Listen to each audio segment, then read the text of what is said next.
नमस्ते दोस्तों, कैसे हैं आप सब। उम्मीद है आप स्वस्थ और खुश होंगे। आज हम बात करेंगे दाद, खाज और खुजली की, a common but irritating skin problem. यह एक ऐसी समस्या है जिससे हम में से कई लोग कभी न कभी परेशान जरूर होते हैं। यह न केवल तकलीफदेह होती है बल्कि हमारी रोजमर्रा की जिंदगी को भी प्रभावित कर सकती है। ये समस्या गर्मी और बरसात में ज्यादा होती है क्योंकि इन मौसमों में नमी और पसीना ज्यादा होता है, जो फंगस के पनपने के लिए अनुकूल वातावरण बनाते हैं। जब पसीना और नमी फंगस को बढ़ने का मौका देते हैं, फंगस हमारी त्वचा पर आसानी से पनप सकते हैं, खासकर उन जगहों पर जहां हवा का संचार कम होता है। दाद, जिसे रिंगवर्म भी कहते हैं, एक फंगल इन्फेक्शन है। ये फंगस त्वचा की ऊपरी परत पर आक्रमण करता है और गोल चकत्ते बनाता है। इसके लक्षण हैं त्वचा पर गोल लाल चकत्ते जो धीरे धीरे बढ़ते हैं और एक रिंग की तरह दिखाई देते हैं। तेज खुजली और जलन। खुजली इतनी तीव्र हो सकती है कि इसे बर्दाश्त करना मुश्किल हो जाए और जलन से त्वचा असहज महसूस होती है। यह बीमारी संक्रामक है, इसलिए सावधानी बरतना बहुत जरूरी है। यानी संक्रमित व्यक्ति के कपड़े, इस्तेमाल की हुई चीजें छूने से भी यह फैल सकती है। तौलिया या पालतू जानवरों से भी फैल सकती है, इसलिए अपने पालतू जानवरों को भी साफ रखना जरूरी है। टाइट कपड़े, पसीना और साफ सफाई की कमी से इसका खतरा बढ़ जाता है। ढीले कपड़े पहने और नियमित रूप से नहाएं। अगर इसे नजरअंदाज किया जाए तो ये तेजी से फैल सकता है और शरीर के अन्य हिस्सों को भी संक्रमित कर सकता है और त्वचा को नुकसान पहुंचा सकता है। इसलिए इसे गंभीरता से लेना चाहिए। इसलिए शुरुआती लक्षण दिखते ही इलाज शुरू करना जरूरी है। डॉक्टर से सलाह लें और सही दवाइयां लें। भारत में दाद खुजली एक आम समस्या है जिससे कई लोग परेशान रहते हैं। लेकिन राहत की बात यह है कि भारत में दाद खुजली के लिए कई असरदार घरेलू नुस्खे मौजूद हैं जो आसानी से उपलब्ध हैं और जिनका कोई साइड इफेक्ट भी नहीं है। सबसे कारगर है नीम। यह एक प्राकृतिक एंटीसेप्टिक और एंटीफंगल गुणों से भरपूर होता है। नीम की पत्तियों को उबालकर नहाएं। इससे त्वचा के संक्रमण को दूर करने में मदद मिलती है। या फिर आप नीम की पत्तियों का लेप बनाकर भी प्रभावित जगह पर लगा सकते हैं।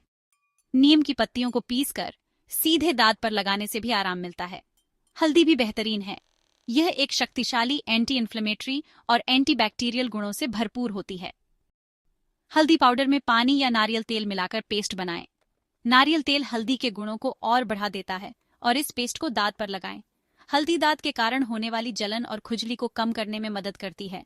नारियल तेल और कपूर का मिश्रण खुजली में तुरंत राहत देता है। कपूर में ठंडक प्रदान करने वाले गुण होते हैं जो खुजली को शांत करते हैं। इसे दिन में 2-3 बार लगाएं। यह मिश्रण त्वचा को मॉइस्चराइज भी करता है जिससे सूखापन कम होता है। एलोवेरा जेल भी ठंडक और राहत देता है। ताज़ा जेल सीधे दांत पर लगाएं। एलोवेरा में एंटी इन्फ्लेमेटरी गुण होते हैं जो दांत की सूजन को कम करते हैं।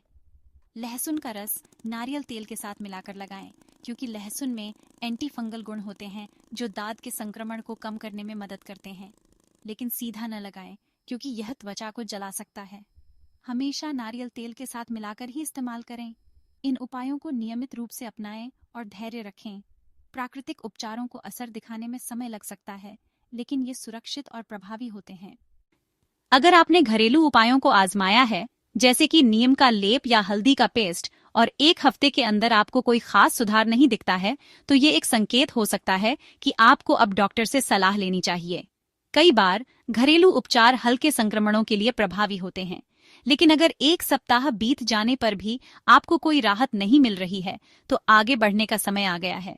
या अगर आपको लगता है कि इन्फेक्शन फैल रहा है, लालिमा बढ़ रही है या प्रभावित क्षेत्र में सूजन आ रही है, तो बिना देर किए डॉक्टर से मिलें। संक्रमण का फैलना एक गंभीर संकेत है और इसे पेशेवर चिकित्सा ध्यान देने की आवश्यकता होती है। डॉक्टर आपकी त्वचा की बारीकी से जांच करेंगे। जांच के बाद वे आपको एंटी फंगल क्रीम या पाउडर लिखने की सलाह दे सकते हैं। ये दवाएं संक्रमण को खत्म करने में मदद करती हैं। आमतौर पर इस्तेमाल होने वाली क्रीमों में शामिल हैं क्लोट्रिमेजोल या टर्बिनाफाइन। ये दवाएं फंगस को बढ़ने से रोकती हैं और संक्रमण को कम करती हैं। क्रीम को केवल दांत पर ही नहीं, बल्कि उसके आसपास की साफ त्वचा पर भी लगाएं। ऐसा करने से यह सुनिश्चित होता है कि आप सभी फंगल बीजाणुओं को लक्षित कर रहे हैं और डॉक्टर द्वारा बताए गए इलाज को बीच में बिल्कुल भी न छोड़ें, भले ही आपको कुछ दिनों में बेहतर महसूस होने लगे।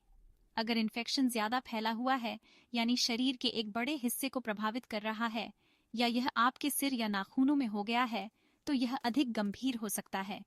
ऐसे मामलों में डॉक्टर आपको खाने की दवाएं भी दे सकते हैं जो कि पूरे शरीर में संक्रमण से लड़ने में मदद करती हैं। दवाओं का कोर्स हमेशा पूरा करें, भले ही लक्षण गायब हो जाएं, वरना इन्फेक्शन दोबारा हो सकता है और फिर से इलाज करना मुश्किल हो जाएगा। खुजली को कम करने और राहत पाने के लिए डॉक्टर आपको एंटी एलर्जिक दवाएं भी दे सकते हैं। बिना डॉक्टर की सलाह के स्टेरॉयड क्रीम बिल्कुल भी न लगाएं, क्योंकि ये नुकसानदायक हो सकती है और स्थिति को और भी बदतर बना सकती है। बचाव सबसे अच्छा इलाज है, इसलिए रोकथाम पर ध्यान दें। व्यक्तिगत साफ सफाई पर विशेष ध्यान दें। रोज नहाएं, खासकर गर्मी और बरसात के मौसम में, और नहाने के बाद त्वचा को अच्छी तरह सुखाएं। ढीले सूती कपड़े पहने और रोज धोकर धूप में अच्छी तरह सुखाएं। किसी और के तौलिए, कपड़े या कंघी का इस्तेमाल बिल्कुल भी न करें। इम्यूनिटी बढ़ाने के लिए विटामिन सी वाले फल, दही और पर्याप्त मात्रा में पानी का सेवन बढ़ाएं। त्वचा में किसी भी तरह का बदलाव दिखे तो तुरंत ध्यान दें और जरूरत पड़े तो बिना देर किए डॉक्टर से मिलें। सही जानकारी, समय पर इलाज और बचाव के उपायों से दाद खुजली से आसानी से बचा जा सकता है। स्वस्थ रहें और हमेशा स्वच्छ रहें।